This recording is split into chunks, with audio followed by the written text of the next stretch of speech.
இன்றைய வேதவசனம் எபேசியர் 4:30. அன்றியும் நீங்கள் மீட்கப்படும் நாளுக்கென்று முத்திரையாக பெற்ற தேவனுடைய பரிசுத்த ஆவியை துக்கப்படுத்தாதிருங்கள்.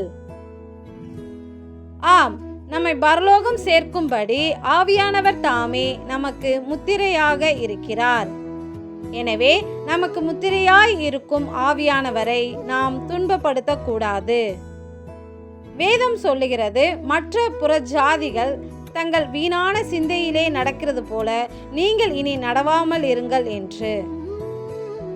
அப்படியாய் நாமும் நம் சுயத்தில் நடக்காமல் முந்தின நடக்கைக்குரிய மோசம் போக்கும் இச்சைகளாலே கெட்டுப்போகிற பழைய மனுஷனை நீங்கள் களைத்து போட்டு என்ற வார்த்தையின்படி நம்மை மோசம் போக்கும் மாம்ச இச்சைகளை நம்மை விட்டு அகற்றி நம் உள்ளத்திலே புதிதான ஆவியுள்ளவர்களாய்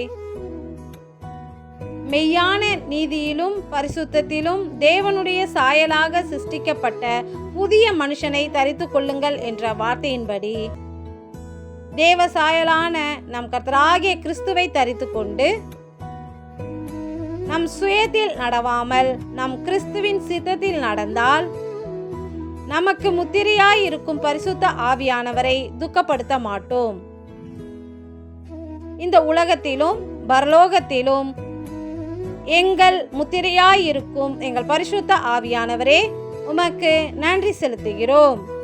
நன்றி.